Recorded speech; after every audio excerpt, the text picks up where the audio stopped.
vamos ler o livro de Isaías, capítulo 58. Então, Isaías, capítulo 58. Você que abriu Isaías 58, vamos louvar ao Senhor, para que Ele possa preparar o nosso coração, o nosso espírito, para assim receber a palavra dEle. Nós queremos entregar a nossa vida nas Tuas mãos, ó Pai. E por isso que nós estamos aqui na Tua casa de oração, porque nós queremos ouvir a Tua voz, nós queremos ouvir a Tua palavra, Senhor.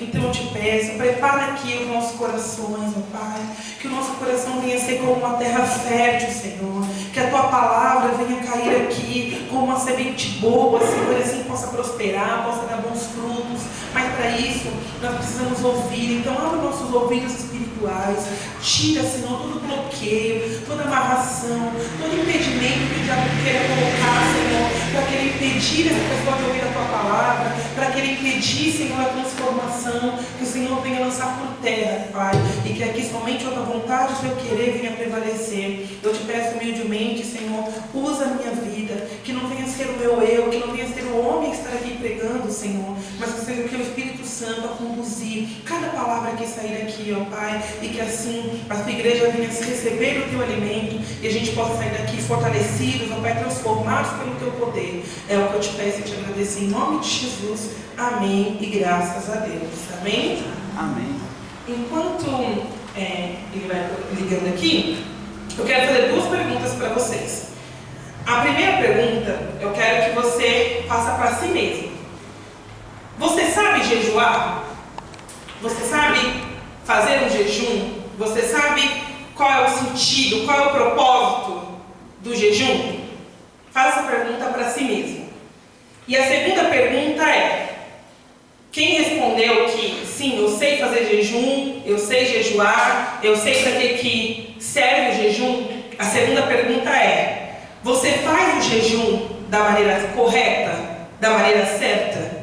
Ele fala assim: mas obreiro, como assim fazer jejum da maneira certa? Existe a maneira errada de jejuar? Hoje nós vamos aprender que sim, existe a maneira certa e a maneira que Deus não considera como um jejum. E é isso que o Senhor ele quer falar aos nossos corações. Na palavra do Senhor diz assim, ó, lá em Isaías 58, 1: grite alto com todas as suas forças, grite alto como o som da trombeta. Fale ao meu povo Israel sobre a sua rebeldia e os seus pecados. Aqui é Deus ali orientando o profeta como ele deveria fazer. E a gente já percebe que no primeiro versículo a coisa estava tão séria que Deus falou para o profeta: grite bem alto, porque ele queria que todo o povo ouvisse aquilo que ele queria falar. E aí no 2 fala assim, ó: apesar disso, agem como se fossem piedosos, vêm ao templo todos os dias e parecem ter prazer em aprender a meu respeito. Agem como uma nação justa que jamais abandonaria as leis de seu Deus. Pedem que eu atue em favor deles e fingem querer estar perto de mim. Então aqui Deus ali dá orientação para o profeta e fala como que o profeta deveria falar ali com o povo. E Deus fala o porquê que o profeta deveria falar bem alto e gritar. Porque o povo ali, eles estavam agindo, eles tinham a ação ali, pelo lado de fora, eles pareciam ali que eram um povo que serviam a Deus. Eles tinham as ações porque eles iam no templo buscar ao Senhor, eles pareciam ter prazer ali em aprender a respeito do Senhor, eles agiam como se fosse uma nação que não abandonaria ali a lei do Senhor, mas no final ele fala: pedem que eu atue em favor deles e fingem que querem estar perto de mim. E aqui a gente vê, no primeiro e no segundo versículo desse capítulo, que Deus ali não estava satisfeito com aquele povo. Porque aquele povo, eles estavam vivendo uma vida ali, que a gente pode dizer uma vida de aparência, ou uma vida que eles estavam vivendo no automático. A vida onde eles faziam o que eles tinham que fazer. Um dia falaram para eles: olha, para buscar Deus, para servir a Deus, vocês têm que ir na igreja, vocês têm que ir no templo, vocês têm que agir dessa forma, vocês têm que obedecer o mandamento. Então, eles começaram dia eles aprenderam. E talvez nós estejamos aqui hoje, talvez você esteja aqui hoje na igreja da mesma forma. Todos os dias de culto você vem, você senta na cadeira, você ouve a palavra do Senhor e você sai. E aí você fala assim: obreiro, eu estou tanto tempo na igreja, eu ouço culto após culto e a minha vida não é transformada. Porque talvez você está vivendo como este povo, estava vivendo no automático. Você fazia o que tinha que fazer. Então eu tenho que ir para a igreja, eu vou para a igreja. Eu tenho que dobrar meu joelho para orar, então eu vou dobrar meu joelho para orar. Mas existe uma diferença quando a gente faz as coisas no automático e quando a gente faz as coisas com vontade, com o nosso espírito, com a nossa alma. E o Senhor, no decorrer da pregação, Ele vai nos ensinar isso, né? E no 2 ele fala assim, ó, no próximo capítulo: talvez você pense, eu preciso que Deus faça algo. Então, você para de comer, você ora mais forte, você jejua por mais tempo, e aí você acha, agora Deus tem que me responder. Mas isso é o que é o jejum? Então, quando nós passamos por alguma aflição, normalmente é assim, né, que a gente age. Você está passando por algum problema, tem alguma batalha, ou existe ali algo que você quer receber de Deus, e aí na sua cabeça você acredita que então eu vou fazer um jejum, eu vou orar, eu vou jejuar, eu vou ficar longos dias de jejum, eu vou orar mais forte. E aí quando você faz tudo isso, dentro da sua cabeça você acredita assim, ó: já que eu orei, jejuei, fiz a minha parte, agora Deus tem a obrigação, o dever de me responder. Mas é isso que é o jejum? É isso que a palavra de Deus nos ensina? É isso que Deus ele mostra na sua palavra? O primeiro ponto de tudo isso que a gente precisa entender é que Deus ele não tem obrigação nenhuma com a gente. Não importa o que você faça para Deus ou em nome de Deus, Deus ele não nos deve nada. Então o primeiro ponto que a gente precisa entender é isso, que Deus ele não nos deve nada. Tudo que Deus ele faz por nós e para nós é tudo que ele já fez. Morrendo naquela cruz para nos salvar, Deus entregando o seu Filho por amor de nós, foi literalmente por amor. Foi literalmente porque Ele nos ama. E porque Ele quer que nós sejamos parte dEle, que nós façamos parte ali da Trindade do Senhor. Mas não por obrigação, não porque Ele deve alguma coisa, porque Deus em nós, Ele continua sendo Deus. Nós que dependemos, nós que precisamos do Senhor. E a gente precisa reforçar isso dentro de nós, porque senão a correria, o tempo, as coisas vão acontecendo e a gente trata a Deus como se Ele tivesse a obrigação, como se Ele tivesse o dever de fazer alguma coisa para nós, quando na verdade não. Nós que devemos tudo para Ele. Não é ao contrário. E a gente não pode agir assim, a gente não pode permitir que esse sentimento seja alimentado dentro do nosso coração.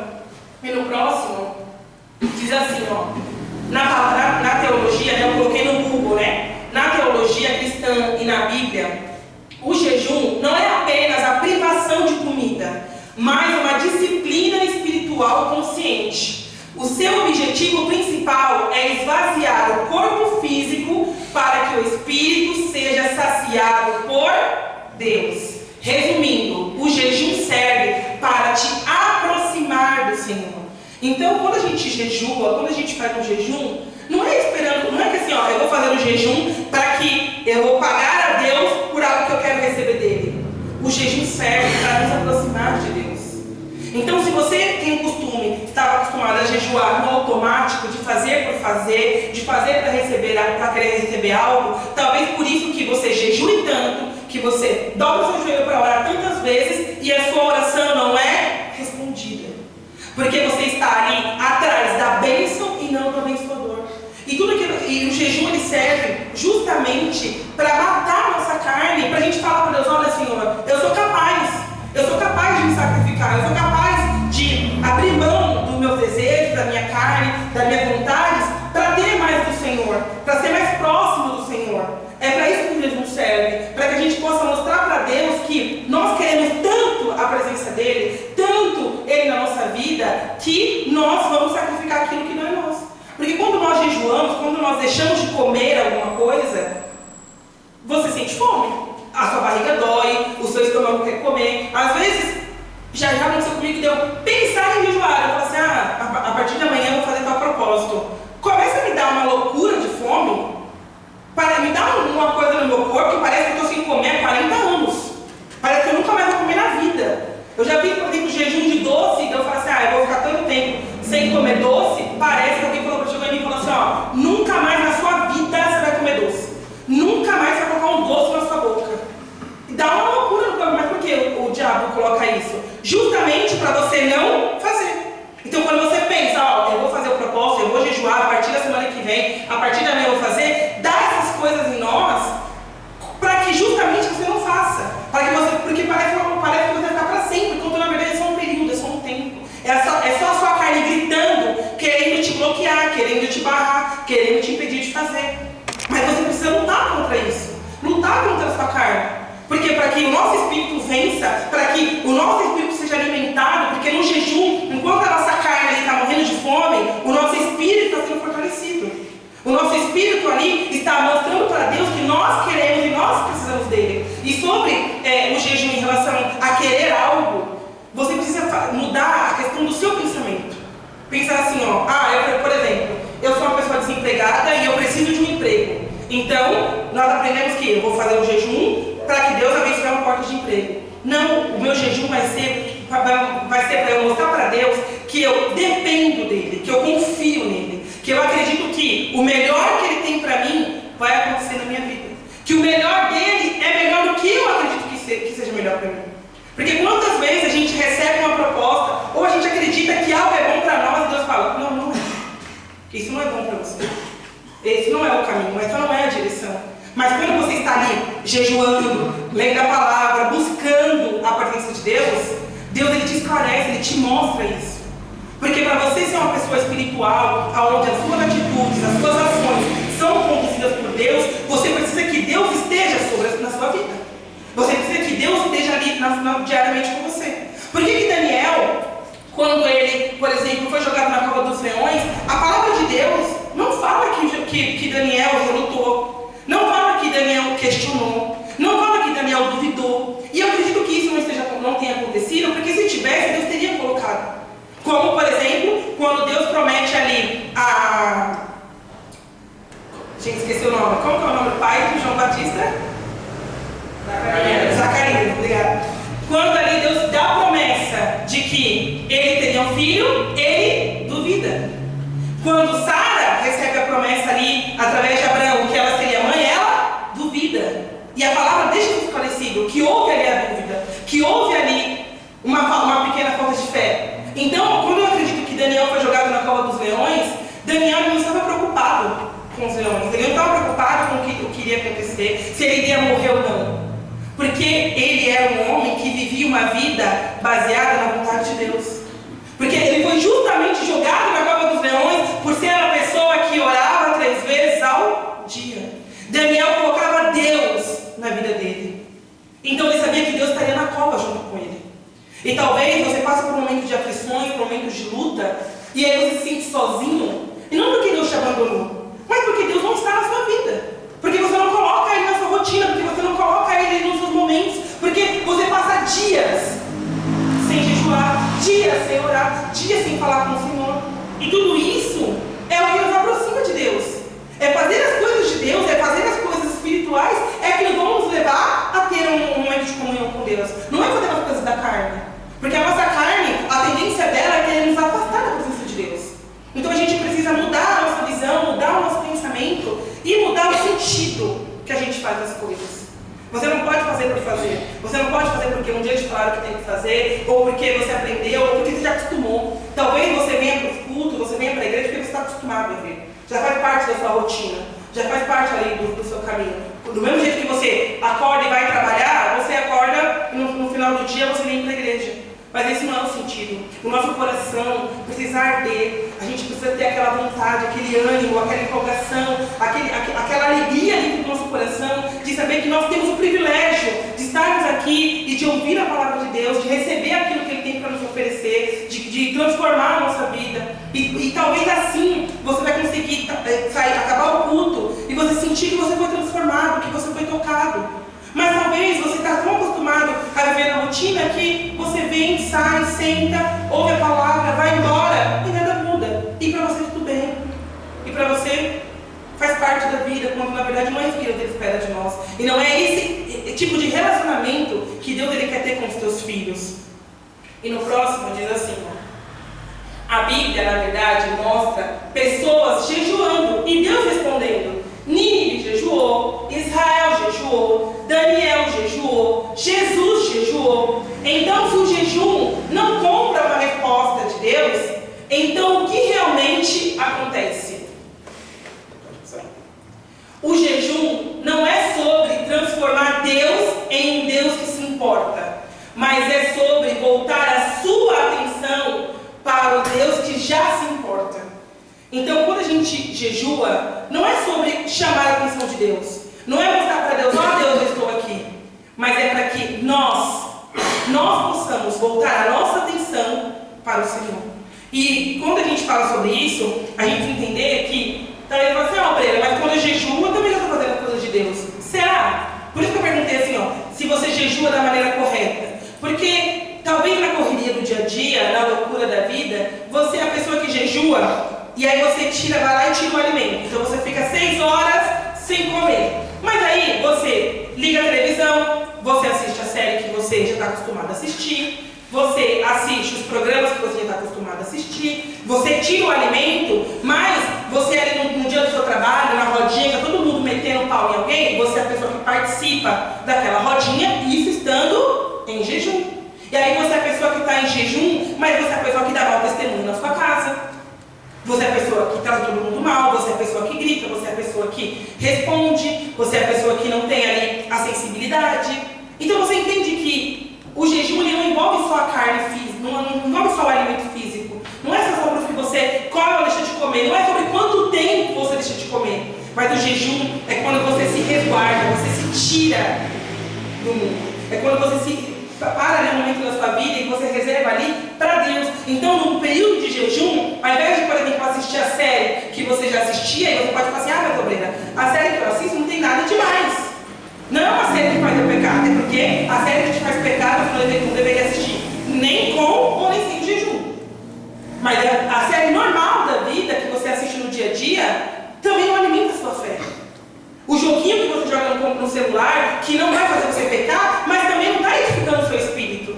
Então o jejum é você se separar. É você fazer coisas que vão alimentar o seu espírito. É você estar de jejum, mas está lendo a palavra. Você está de jejum, mas você está louvando. Você está de jejum, mas você está se policiando o que você sente, o que você pensa, o que você fala. Então você entende como jejuar vai muito além de você tirar um alimento? É mais profundo. E a gente precisa entender isso, que numa era onde a gente vive de pessoas tão rasas, onde as pessoas estão tão acostumadas com pouco, qualquer coisinha que elas fazem, elas acham que são grandes coisas, nós servimos um Deus de profundidade. O que Deus ele quer conosco é algo profundo, é algo que vai além, é algo que vai além daquilo que a gente possa imaginar. Então não é só tirar um alimento que é o suficiente. É você se fortalecer, é você aproveitar daquele momento que você está em jejum e cuidar de alguém, tirar uma palavra para alguém. Mas como você quer ter sensibilidade, como você quer ter espiritualidade, se você acha que só tirar um alimento já é o suficiente? Você já acha que é grandes coisas? Você acha que você já fez demais? Você acha que o fato de você ficar 6 horas sem comer, Deus já tem que te responder? Deus já tem que cuidar de você, Deus já tem que fazer aquilo que você deseja? E não é assim que funcionam as coisas. A gente precisa entender que para sermos espirituais, a gente precisa buscar. A gente precisa fazer. E é diariamente. Porque você come e alimenta o seu espírito diariamente. Todos os dias você come. Tem pessoas que comem mais de 3 vezes ao dia. Tem pessoas que não param de comer. E isso serve para o corpo, para a carne. E o seu espírito? Hoje é um dia de culto, hoje é um dia onde a gente tecnicamente se preparou para estar na casa do Senhor. E aí, para pensar, quantas vezes no seu dia você teve um momento de comunhão com Deus, onde você orou pedindo para que Deus falasse com você no culto, onde você reservou um momento para louvar, para adorar o Senhor, onde você ali parou e tirou uma palavra e pediu para que Deus falasse com você, para que Deus te mostrasse aquilo que Ele deseja transformar na sua vida. Mas existem pessoas que passam dias, meses, sem ouvir a palavra, sem falar com o Senhor. E eu não estou falando do momento aqui onde a gente faz junto. Eu estou falando do momento de comunhão, você e Deus, um momento de intimidade. O problema é que às vezes você fala assim, Breira, mas é que eu não tenho vontade. Eu não tenho vontade de orar, eu não tenho vontade de jejuar, eu não tenho vontade de louvar, eu estou desanimado, eu estou sem ânimo para isso. Meu amado, se você não fizer, você vai continuar sem vontade. Se você não começar, não der os primeiros passos, vai ser sem vontade. Porque isso não serve só para fé, serve para tudo na vida. Quando você pega uma pessoa, por exemplo, que está querendo começar a academia, que não é do costume dela, não é da rotina dela fazer academia, mas ela tem que fazer. Ela tem vontade? Não. Mas ela já entendeu que para ela ter uma vida saudável, eu nem estou falando de ter um corpo sarado, estou falando de ter uma vida saudável, o básico. Ela começa a ir sem vontade. Eu estava falando isso ontem com uma senhora na academia. Ela falou, nossa, eu tenho como meta que eu venho todos os dias para a academia. E todos os dias, quando eu acordo, acontecem milhares de coisas, eu venho milhares de coisas na minha mente de por que eu não venho.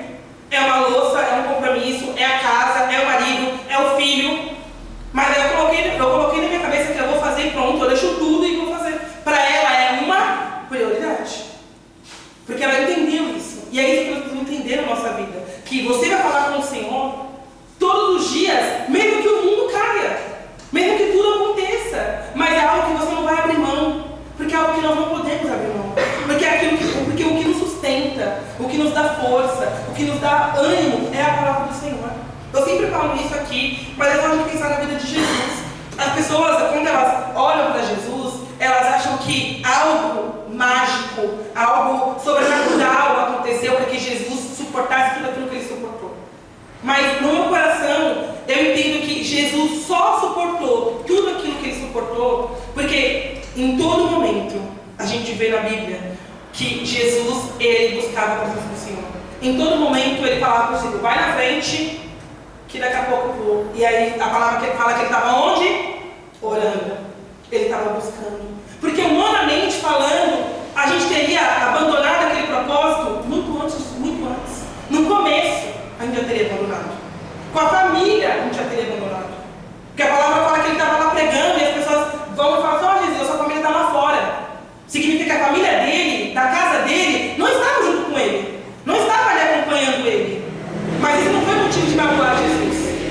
Não foi motivo para ele levar para o coração. Mas por quê? Porque ele não vivia aqui pela carne, ele vivia pelo Espírito. Porque ele vivia em constante oração com o Pai. Em todos os momentos que a gente vê que ele para orar, para pedir direção, para pedir força, para pedir ali a misericórdia do Senhor. Tanto que no Getsemane ele vai lá orar. Mas aí você é a pessoa que Jesus sendo Jesus, vive em oração com Deus, e você, que é um mortal, é a pessoa que tudo bem para você ficar mais de um mês sem orar. Tudo bem para você passar semanas sem você falar com Deus. Aí você espera que você vai vencer, que você vai ser uma pessoa forte, que você vai ser uma pessoa que tem o desejo de buscar o Senhor? Não vai.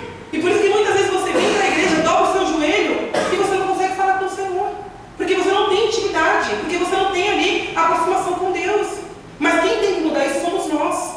Porque o desejo do Senhor é que a gente possa ser próximo dele, que a gente possa fazer parte, que a gente tenha ali um relacionamento. Mas depende de nós.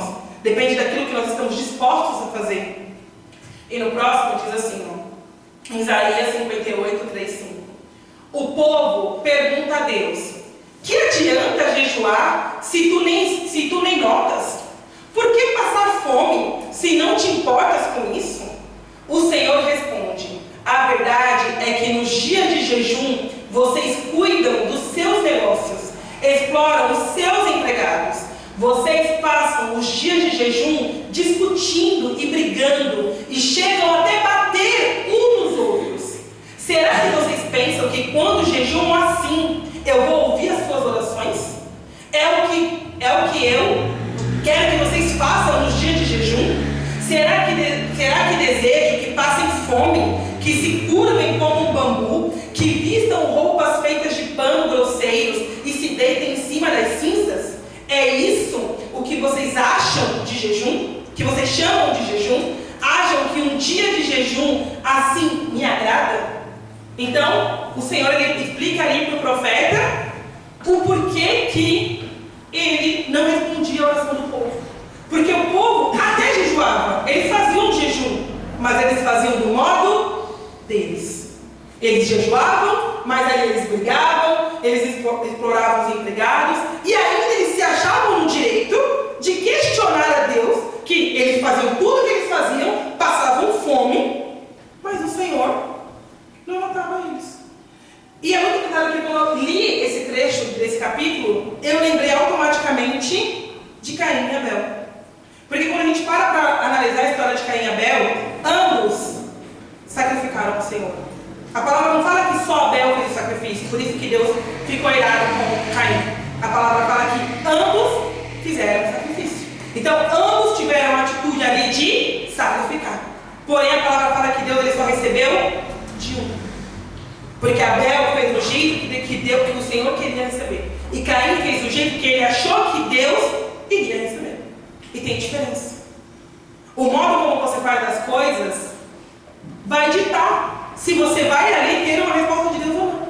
A intenção do seu coração. Vocês entendem como Deus ele está, nessa palavra, ele está focando mais no dentro do que fora? Porque tanto o povo quanto Caim fizeram ali o que tinha que ser feito. Aparentemente eles estavam agindo da maneira correta. Mas no interior não era isso que Deus via.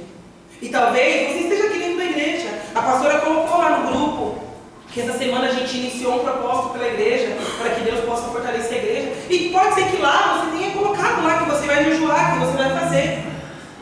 E talvez aos olhos humanos você esteja fazendo. Talvez aos teus olhos você esteja fazendo. Mas a pergunta é, será que Deus está recebendo o que você tem oferecido a Ele? E o modo como a gente oferta, o que a gente faz, dita muito isso para Deus. Então você precisa analisar as suas atitudes, o seu coração, aquilo que você tem entregado. Porque você não pode querer ser a pessoa que faz as coisas por fazer e acha que Deus tem que te responder. Porque a gente julga tanto Caim, quando na verdade muitas vezes nós agimos como Caim, que fez ali o que ele achou, o que tinha que ser feito e achou que ainda tinha que agradar a Deus. E eu quero dar um exemplo para vocês. Se você fosse convidado para ir na casa de uma pessoa, essa pessoa te convidar seria para jantar. Quando alguém te convida para jantar, você espera que quando você chega na casa da pessoa tenha um jantar. Só que aí você chega na casa dessa pessoa e antes de você chegar, a pessoa ela comeu tudo o que ela fez. Toda a comida que ela fez para te convidar, ela foi lá e comeu. E quando você chega na casa dessa pessoa, o que ela tem é um prato que ela acabou de comer, mas ela não aguentou comer tudo. Ela deixou um pouco ali, ela fala assim, você veio jantar comigo? Só que eu não comi tudo, então o que tem para você comer aqui é esse prato aqui com o resto da comida que eu deixei. Quem aqui, sinceramente, comeria essa comida? Quem iria sentar na mesa e comer o prato ou a comida que foi deixada ali de resto? Quem? A gente não come nem por menos. Porque eu já vi, por exemplo, esse pai na igreja que o filho acabou de comer, mas eu não vou comer, está tudo babado, está tudo zoado já, mexido, não quer comer. Você não comeria, certo? Só que aí a pessoa ela fica chateada, porque ela te deu o resto de comida que ela deixou e você se recusou. E essa pessoa ainda ficou brava com você. Ela tá certa? É justo que ela fique brava com você por você não querer comer o resto de comida que ela deixou para você? Mas por que você acha que é justo com Deus? Porque é assim que a gente age.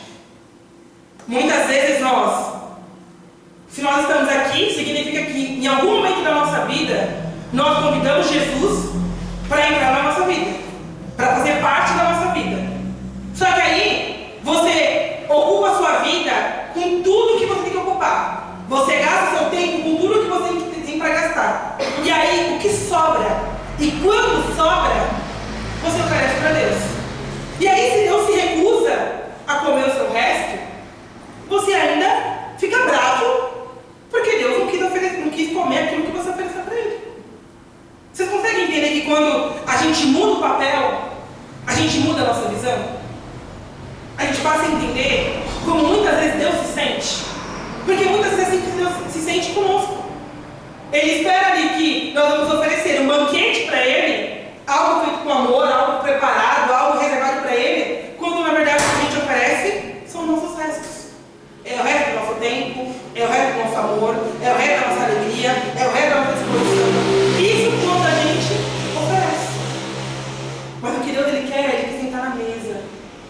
ceiar conosco, ele quer ter um momento de comunhão, ele quer ter ali um momento onde ele vai passar tempo conosco. E não só o que a gente parte para fazer. Eu vou orar aqui rapidinho só porque eu tenho que orar. Eu vou fazer aqui porque eu tenho que fazer. Não, não é isso. Deus, ele quer qualidade. Mais do que quantidade. Porque não é isso que a palavra nos ensina. O que Deus, ele quer qualidade. Qualidade do nosso tempo, qualidade do nosso amor, qualidade da nossa disposição. Porque é isso que ele nos oferece. Toda vez que a gente vai ler a Bíblia, em vários momentos ali da construção da arca, da construção do templo, em várias coisas ali que Deus, ele manda o povo fazer, a gente percebe que Deus, ele é detalhista naquilo que ele mandou o povo fazer. Ele ordena, ele fala a madeira que vai ser usada, a medida, aonde vai ficar cada coisa. Então você realmente acha que um Deus que é tão detalhista, que cuida da gente com tanto amor, ele vai se satisfazer, ele vai se agradar com o resto que a gente oferece para ele? Com o resto que a gente deixa sobrar? Ou com às vezes o nada que a gente oferece, mas exigindo que ele faça muito, porque é isso que o povo estava fazendo. O povo ali dava o pior, mas cobrava de Deus uma resposta. E talvez você esteja aqui na igreja e fale assim: eu estou há tantos anos na igreja e minha vida não muda. Eu não sei por que eu vejo o meu irmão do lado tem uma vida transformada e a minha não. Talvez por isso. Porque aquilo que você está oferecendo ao Senhor não é o seu melhor. Então, se você não oferece o melhor para Deus, não espera receber dele o melhor dele. Porque você não está fazendo a sua parte. E no próximo diz assim: qual o sentido do seu jejum se a sua vida não está mudando? Eles, Israel, tinham a prática, mas estavam perdendo o coração dela. Então, eles até agiam, eles até praticavam o jejum, mas o coração, o sentido da coisa foi se perdendo com o tempo. E aí a gente precisa se policiar na nossa vida, para que a gente não faça as coisas por fazer, mas que a gente faça com o intuito de que tudo aquilo que a gente for fazer nos aproxime cada dia mais de Deus. Que a sua vinda aos cultos não venha ser mais uma vez que eu vou para a igreja, mas é só um momento onde eu vou receber, eu vou ouvir, eu vou aprender, eu vou alimentar o meu relacionamento com o Senhor. Que você possa entrar aqui com o coração pronto para receber a palavra de Deus, com os seus ouvidos abertos, e não com a sua mente lá fora, não com a sua mente no seu problema, porque senão é o que você está fazendo como aquele povo. Você está aqui fisicamente, mas com a sua mente lá fora. Aqui você está com o seu corpo, a gente vê o seu corpo aqui, mas o seu coração, a sua mente estão lá fora, pensando no problema, na adversidade, no amanhã, no depois, no filho, quando na verdade você deveria estar aqui inteiro, entregando para o Senhor o seu corpo, o seu tempo físico, mas também o seu coração e a sua mente. E no próximo diz assim: você pode fazer as coisas espirituais certas, mas com o entendimento errado. A sua atitude pode parecer espiritual, mas o seu coração pode estar em outro lugar. Em Mateus 6,16 diz assim: quando vocês jejuarem, não façam uma cara triste como fazem os hipócritas, pois eles fazem isso para todos saberem que eles estão jejuando. Eu afirmo a vocês que isto é verdade. Eles já receberam a sua recompensa. Mas você, quando jejuar, lave o seu rosto e penteie o cabelo, para os outros não saberem que você está jejuando. E somente o seu Pai, que não pode ser visto, saberá que você está jejuando. E o seu Pai, que vê o que você faz em segredo, lhe dará a recompensa. Quando eu li essa palavra, eu fiquei pensando muito que nós vivemos hoje na era da internet, onde as pessoas, tudo que elas fazem para se aparecer. Elas fazem para que o outro veja. Elas fazem para que o outro saiba. Elas fazem questão. A pessoa, quando ela começa a ganhar dinheiro, a primeira coisa que ela faz é comprar coisa de marca e estampar a marca em todo o canto que ela tem, só para mostrar que ela tem condições de comprar aquela roupa, aquele sapato, aquele celular. E eu achei muito interessante que nessa era que a gente vive hoje, o que Deus, em todo momento da Bíblia, o que Ele mais busca com o teu povo é algo no secreto, é algo na intimidade. Deus, Ele nunca buscou e nunca mandou o povo ver de aparência. Deus, Ele nunca mandou o povo fazer para que todo mundo veja. Quando a gente lê alguma passagem de Jesus até fala, mas não fala para ninguém que eu te curei. Não fala que foi eu. Não é para sair espalhando por aí que foi eu que fiz. Porque em vários momentos Deus ele busca o secreto. Deus ele busca ali a intimidade. Você vê que quando Deus ele vai falar com o teu povo ali, com vários homens da fé, Deus não faz isso para todo mundo ver abertamente. E Deus poderia fazer. Mas Deus, ele gosta ali no reservado, na onde ele possa estar você e ele, aonde não tenha nada para te distrair, nada para chamar sua atenção. Por isso a importância da gente buscar a Deus ali na nossa casa, na nossa rotina, na nossa vida. Um momento onde não tem as distrações da nossa correria. Porque a nossa vida é corrida. Muitas vezes a gente está fazendo 3 coisas ao mesmo tempo. Ainda mais quem é pai, quem é mãe, que tem ali a casa para cuidar, às vezes é impossível você fazer uma coisa. A vida não te permite fazer isso. Você tem que dobrar a roupa, mas olhando na panela, dando banho na criança. E às vezes ali, por querer fazer várias coisas ao mesmo tempo, tem alguma coisa que sai fora do caminho, que acaba queimando, que acaba ali dando errado. Mas a vida adulta é isso, só que o que Deus ele quer conosco é que a gente pare um momento do nosso dia, um momento da nossa vida, onde a gente não vai fazer 2 coisas ao mesmo tempo. Você não pode ser a pessoa que, não, eu estou lendo a Bíblia, mas enquanto eu estou, por exemplo, lá na academia. Tudo bem, você pode até ler, mas isso não significa que você vai ter ali profundidade, intimidade com Deus. Porque você não está concentrado, a sua vida não está ali totalmente. Você está abrindo espaço para que outras janelas ali roubem a sua atenção. E o que Deus ele quer é que a gente faça ali preparado. Tanto que ele fala aqui na palavra, quando a gente for jejuar, Jesus nos ensina que não é poder espalhar para todo mundo. Que quando você espalha para todo mundo aquilo que você já fez, aquilo que você está fazendo, você já fez. Que você é a pessoa que, todo mundo sabe que ela jejua todo dia na semana. Nossa, ela ficou 40 dias jejuando. Você quer que as pessoas te elogiem, que as pessoas achem que você é uma pessoa maravilhosa por isso? Você já recebeu a sua recompensa. Não vai receber de Deus. Mas quando a gente procurar algo em Deus, a gente deve fazer para Ele. Porque Ele que vem em secreto vai nos abençoar. E quando o Senhor te abençoar por aquilo que você faz no secreto, todo mundo vai ver. E você nem vai precisar fazer nada, porque Ele vai fazer. É só você pensar, por exemplo, na história ali de José. Quando José ali foi humilhado, tanto pelos irmãos, quando lá na casa de Potifar, não tinha ninguém ali para testemunhar ali a humilhação que ele estava vivendo. Foi ali no secreto, foi ali no reservado. Mas quando o Senhor colocou ele como ali governador do Egito, todos assistiram isso, todos puderam ver. Todos ali souberam o que Deus fez na vida de José. E é isso que a gente tem que buscar. Não buscar o que o outro veja, a visibilidade, o status, que as pessoas saibam. Busque a presença de Deus. Busque a intimidade com Ele. E quando Ele tiver que honrar a sua vida, quando Ele tiver que abençoar a sua vida, todo mundo vai enxergar aquilo que Deus ele pode fazer. E no próximo diz assim: então, o jejum não muda alguma coisa? Sim. Muda o nosso foco, os nossos desejos, a nossa postura diante de Deus, nossa disciplina, nossa dependência em Deus. Então, se o jejum não pode mudar algo de fora, mas ele pode mudar dentro. Porque quando você jejua, você vai se policiar naquilo que você fala, naquilo que você pensa, como você vai fazer as coisas para Deus. Eu não sei vocês, mas eu quando eu estou ali em propósito, jejuando, a minha mente muda. Porque aí ao invés de eu fazer às vezes as coisas na correria, ou ali de qualquer jeito, eu lembro que eu estou de jejum e para que eu estou de jejum, e aquilo me dá ânimo, me impulsiona a querer fazer melhor, a querer fazer algo diferente. Então, quando eu estou jejuando, eu vou ler mais a palavra, eu vou ali vir para o culto já de uma forma diferente, com a minha visão diferente, não de qualquer jeito. Então o jejum serve para mudar a nossa postura, não muda Deus.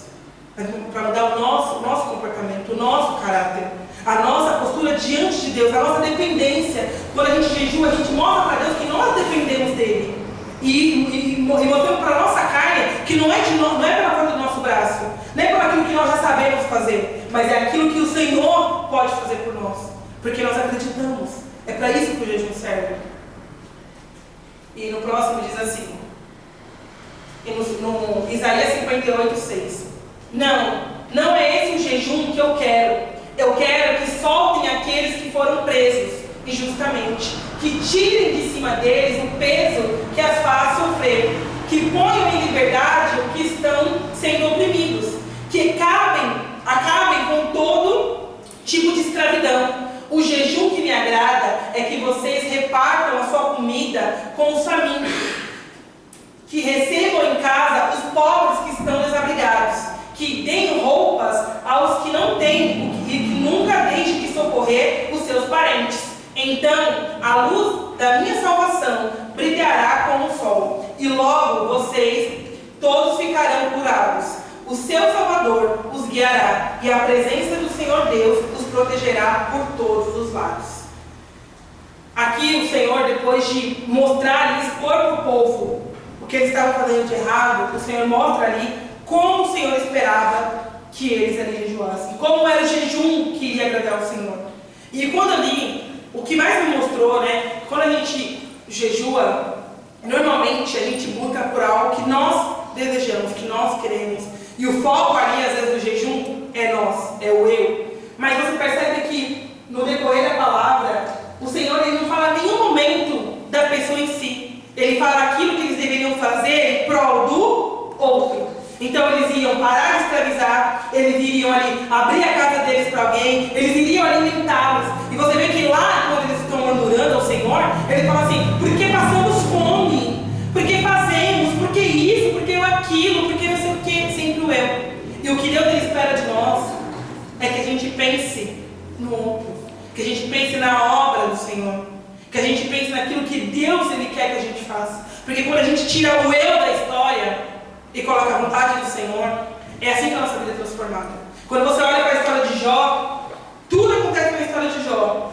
E Jó está focando nele, naquilo que ele passou, porque que ele deveria morrer, que maldito o dia que ele nasceu.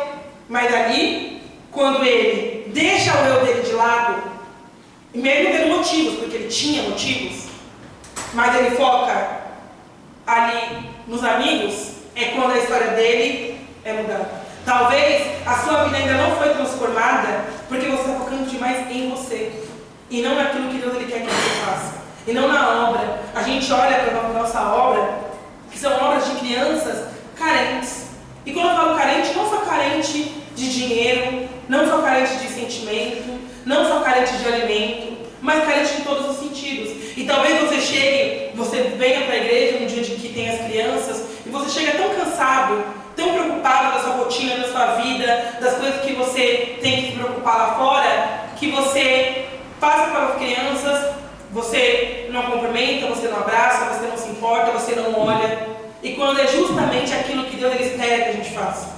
Porque é claro que todos nós temos problemas. É claro que todos nós aqui temos as nossas lutas lá fora. E nós podemos contar uns com os outros para orarmos uns pelos outros. Mas Deus ele espera que no momento que a gente chega aqui, que a gente possa amar, que a gente possa abraçar, que a gente possa olhar para nossas crianças. Porque essas crianças não tem quem faça isso por elas. Talvez elas passem o dia inteiro na casa delas sem que alguém tenha um olhar de amor. E Deus ele quer contar conosco. Porque foi para você que ele deu essa obra. Se você está aqui, é porque Deus ele te deu essa obra. A obra onde você vai pensar mais no outro do que em você. Mais nas crianças do que nos seus problemas. Olha Jesus. Jesus ali, quando ele podia estar pensando nele, na dor que ele iria passar, ele estava pensando nos discípulos. Na última ceia, quando ele podia estar focado na dor dele, ele estava focado em ensinar os discípulos, em lavar os pés dos discípulos, em orientar os discípulos. Porque essa é a lógica de Deus. Deus ele se tira do centro para cuidar das nossas necessidades, para cuidar daquilo que é importante para nós. Então, já que nós dizemos que nós somos cristãos, que nós somos imitadores de Cristo, então que a gente venha atribuir isso na nossa vida, que a gente venha se tirar do centro da nossa história, e que a gente possa colocar a vontade de Deus, colocar aquilo que Deus ele espera que nós façamos, para que assim a gente possa alcançar a presença e a misericórdia do Senhor. Amém?